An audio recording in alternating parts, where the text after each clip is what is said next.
PreRace. So I've been waiting for this, just received, and look what we have here. Ooh. Brand spanking new Needle 55 R2. Oh yeah.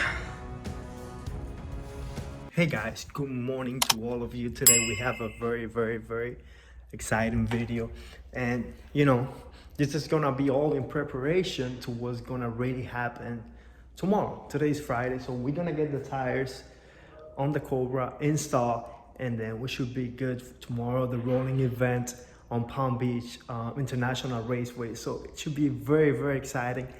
I cannot wait. All right guys, so let's get to work.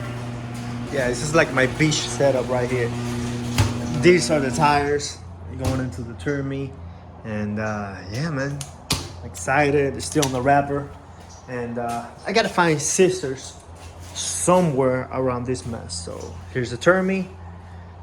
Yeah, look at the old tires. Federal, they don't hook. They're brand new, but they don't hook. So this should get the trick done, and oh my god, I'm so excited because we're gonna be able to launch this thing. Talk to some of my friends, you guys might know Danny Johnson and Justin, if you're watching, thank you. Danny as well asked about wheel hop on these cars. They told me with drag radials and the IRS should be fine as long as I slip the clutch, and that's exactly what I plan to do. Nothing crazy, and that's for another episode. But right now, rolling, it's our main thing. And from a 40 roll, I'm betting money that a 460 wheel, the Cobra, it's gonna hook. I'm excited, you're excited. Let's get these tires in the trunk of the Cobra and let's freak. All right guys, so after a little bit of struggle and thinking through, I remember that we could fold the Mustang seats. So I went ahead and lowered the Mustang seats, the Cobra, on the back, and I was able to fit the tire in the back, one in the back. You know, small trunk. This is the price of fame that we got to deal with, but we got it in. We got both tires, and yeah. I am thinking that from a 40 mile per hour, the car is gonna dead hook even if the tires are cold, right? So we should be good for tomorrow, and I am super excited, as you can see. And yeah, let's get this party going. I think we just got to the place. Not quite sure, but I think it's here.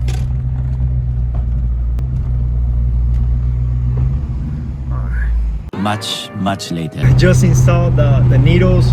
Huge shout out to Hot Wheels. I mean, I got to talk to the owner. What a great experience. And sometimes, you know, just talking to your local shops, you realize that there's some great people around your community. And huge shout out to them. They took care of the Cobra. I explained to them how rare this car is and how much I appreciate it, and they completely got the picture. I have not tested the Cobra with the new rims, just left. Can't promise you that we're gonna hit it on the street. There's quite some traffic, but I don't know, we'll see.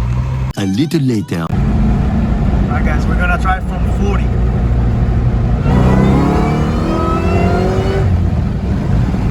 That hook.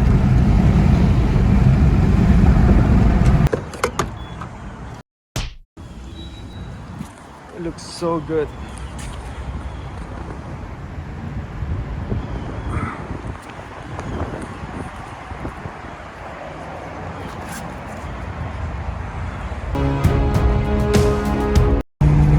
Beautiful day today.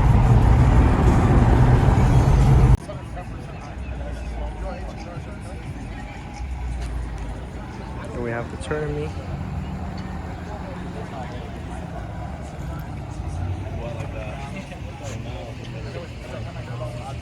Guys, we made it to the track, and it's a huge line. Like, it extends all the way to the street. To be honest, it's kind of cool that, you know, you get to roll race in a track, you know, without putting anyone on risk and your license, you know, getting a ticket, arrested or whatever. Alright guys, so I have a little bit of explaining to do. First of all, this was one of the biggest events that I ever attended in my whole entire life. I mean, this event was truly amazing. I've never seen so many cars in a specific event. I mean, we're talking about when we got there, there was a big line just on the street in order to get in. We had to wait like, I don't know, like 15 to 20 minutes just to get in. And we got there pretty early. I mean, the gates open up at 4. We're there like 4:05, 4:10. And it was a big line to get in. And even to the point that when I left, there were still cars like, I mean, all the way, like lines. I'm talking about cars. It was like mind blowing because there was a car show and there was also this event where there was road race and dig racing. Thinking that we're gonna do only road racing, and then they told me, oh no, we're gonna be doing dig as well. This line here is gonna be for dig racing. So I'm like, holy crap! So I have to get ready. All right, guys. So I'm about to race these apparently evil, and have the GoPro. Hopefully that one is recording. I don't know, but yeah, I'm a little bit nervous. It's gonna be off the hole, so. I thought it was gonna be a road racing event, but good thing I got the needles. So let's see. Hopefully the audio is coming out good. And my heart is pounding. I don't know why, but let's see. GTR, Evo, crazy. I mean, thank goodness that I got this brand new needles, but you know, the back of my mind, I'm thinking I'm a little bit nervous, and I'm like, you know, how am I gonna launch the Cobra? I'm concerned about wheel hop and breaking something, and you know, and just those things. All of a sudden they go like, all right guys, so we're gonna go next, and it's gonna be from a roll. I'm like, all right, good, that's really good news. We're gonna go from a roll. So I'm racing my buddy's M5. Just so you know, my buddy's M5, I think it's at 2019 or 2020 M5, full, you know, stage 2, 530 real horsepower. I believe those cars are like an 8-speed, correct me if I'm wrong.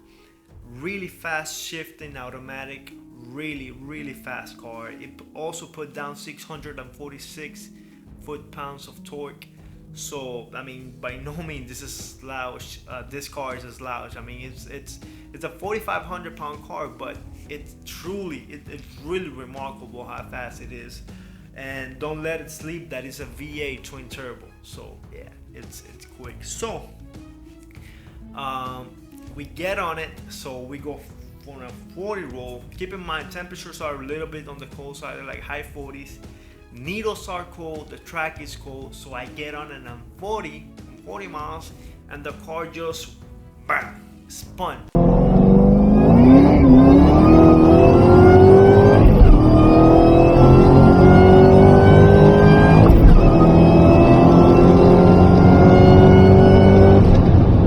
So I let go, got back on the throttle. I'm next to him. My body told me that on the M5, when he got on it, he actually had to downshift, which I believe him because I spun and I had to let go. And when I got on it, we were neck and neck. So we went on it, second gear, third gear. I'm like next to him. I could see him. I threw fourth, felt a little bit of a hesitation on the Cobra, and then all of a sudden he pulled me. He got me by like a car towards the end. But this is the crazy part. We both ran a 9.8 second. I trapped 121, he trapped 123. Camera can see it. So 121, 123, 9.8. So both went 9.8 and trapped pretty much the same speed. Alright, see what it's Terminator now.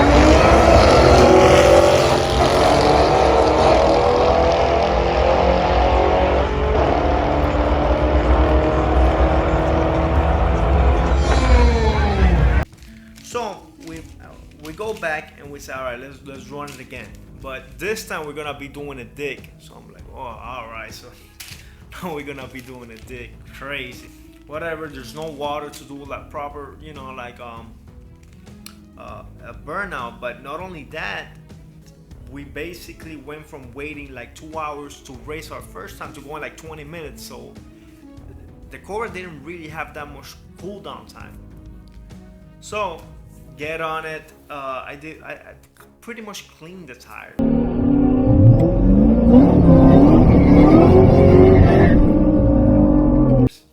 And line up. All right, I'm gonna go around 2,500 RPMs to 3,000 and just slowly let go of the clutch and see what happens. So I did that. The car bugged completely. It went like whoop to 1,000 RPMs and it hooked. So I went on it. So I had to build RPMs from 1,000 RPMs all the way first gear. So 60 foot was completely garbage. It ran at 2.1 60 foot. So yeah, not the best 60 foot at all. And you know, when I threw fourth, it just something felt wrong. I don't know, something, the car was not trapping, and it's just, it didn't feel like it was pulling on top, and not from my experience on the car.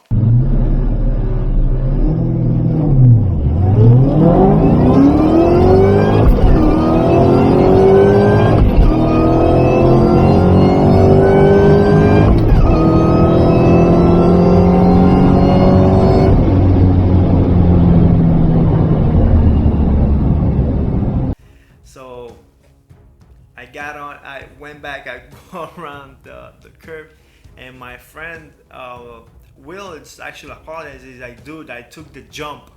What happened? I jumped so bad. Yeah, it's okay.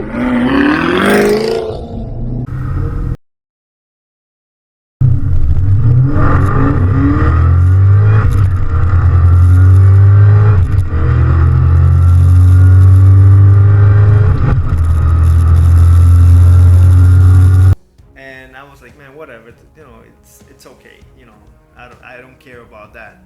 So I ran a 12.4 at 160 miles per hour. So I was so pissed. First time ever running 12s. A lot of people will be really excited about running a 12, but let alone a 12.4. That's not a bad time. But here I am, because I know the car has more, and I'm thinking on my mind that, hey guys, this is at least a 11-second car, high 11s. I know it in my gut. I know it. And I'm like, 12.4, come on, man. So as soon as I pull in, I'm trying to turn the lights inside the car, where you adjust the brightness of the dashboard, and then all of a sudden my dashboard is glitching, and then it turned off.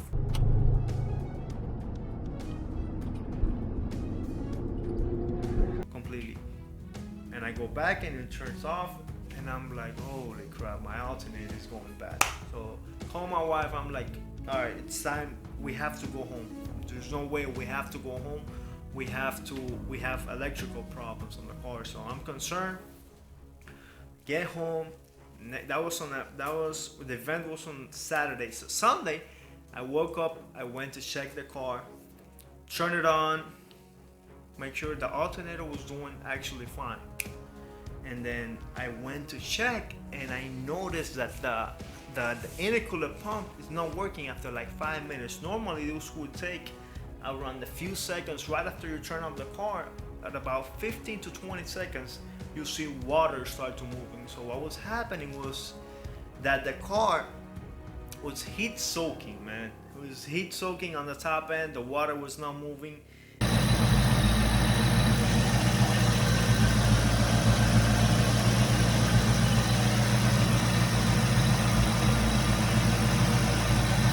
And that's why you see the track speed so low. 116, it means the car had more. The temperatures, thank goodness, the temperatures were fairly cold, like high 40s, so it was fairly cold. So the supercharger was happy, but this killed me. Next day, I removed the fuse and I test the water, the pump, to see if the water is moving, and I noticed that the water is moving.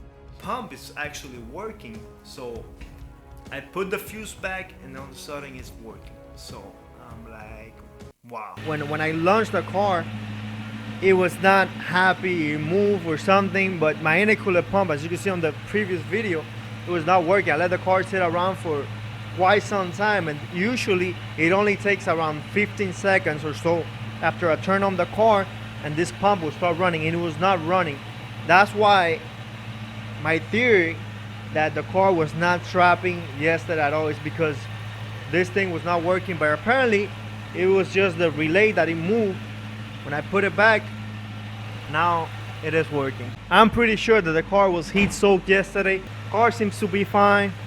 Had a blast yesterday. I do want to run it again on the track. All right guys, so I'm gonna be wrapping this video up. I want to give a huge shout out to Will, my friend with the M5. He actually was the one who invited me to this event. Without him, I wouldn't even know that this event was gonna take place. So Will, if you're watching, thank you. And you know, stay tuned. If it's your first time stopping by, please consider subscribing, but stay tuned because we're gonna be taking her back to the track, and if not accomplishing the 11, getting really close. I know the car has it in it, and I have a little secret that I'm not gonna reveal, nothing crazy, but little secret that we're gonna do on the track, and hopefully, you know, it's gonna help out with the power, and it's gonna, you know, help the car trap a little bit higher. And I'm gonna make sure that the pump is actually gonna be working this time, because it was working, but I don't know what happened. So I'm gonna be on top of those things, and hopefully we could get that 11-second car that I know this car is really capable of running. By the way, this is a different topic, but my friend, after he left, he had one of those draggies, and if you guys know, the draggies are pretty accurate. That BMW that I ran on the street ran 11.4 at 123 miles per hour. So that car, it's serious. So all right guys, I'll see you in the next one. Stay tuned, and thank you for watching.